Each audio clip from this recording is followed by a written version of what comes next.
අම්මා කෙනෙකුගේ හදවතේ තියෙන ආදරය මිල මුදල් වලින් කවදාවත් මනින්න බැහැ.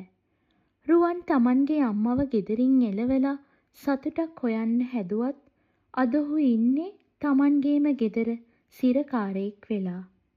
දිනෝෂාගේ අහංකාරකම නිසා රුවන්ගේ පෞල් ජීවිතය දවසින් දවස ඇදගෙන වැටෙනවා. අද පස්වන කොටසින් අපි බලමු රුවන්ගේ ගෙදර ඇත්තටම සිද්ධ වෙන්නේ මොකක්ද කියලා.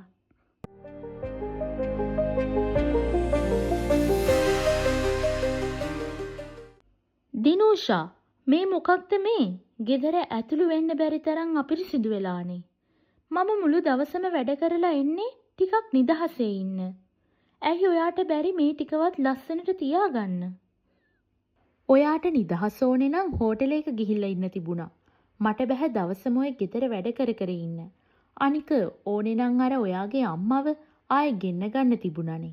එයා හිටියානම් නේද ඔයාගේ ඔය සේරම වැඩ කරලා දෙන්නේ? අනේ දිනෝෂා, මම අම්මව ගෙන්න ගන්නව නෙවෙයි. මම කියන්නේ ගෙදරක පිළිවෙලක් තියෙන්න ඕනේ කියලා.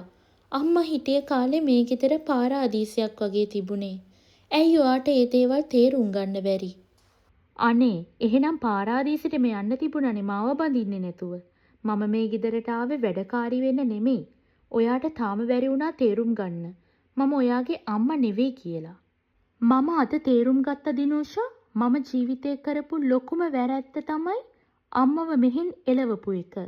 ඔයාට මගේ හිතේ තියෙන ආදරේ, ගෞරවය ගැන කිසිම වැටහීමක් නැහැ.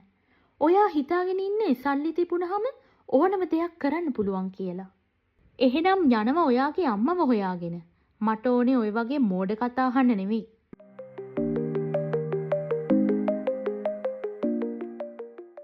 අම්මේ, මට සමා වෙන්න අම්මේ.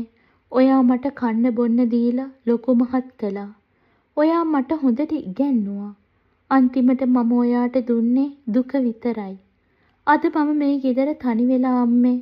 ඔයාගේ සෙනෙහස මට නැති වුණා. රුවන්ගේ හිතේ තියෙන වේදනාව දැන් දරා ගන්න බැරි තරමට වැඩි වෙලා. ඔහුගේ හිත තීරණය කරනවා අම්මව සොයාගෙන යන්න. Taman හදපු දරුවා මෙහෙම අසරණ වෙද්දී සුමන අම්මා දැන් ඉන්නේ කොහේද? රුවන් අම්මාව හොයාගෙන යයිද? සුමන අම්මා මේ වෙන විට මොන වගේ අසරණ තත්ත්වයක ඉඳීවිද? මේ ප්‍රශ්නවලට උත්තර අපි ඊළඟ කොටසින් බලමු. කතාවට කැමති නම් ලයික් එකක් දාලා අපේ channel එක subscribe කරන්න අමතක කරන්න එපා. අපි ඊළඟ කොටසින් හමු වෙමු.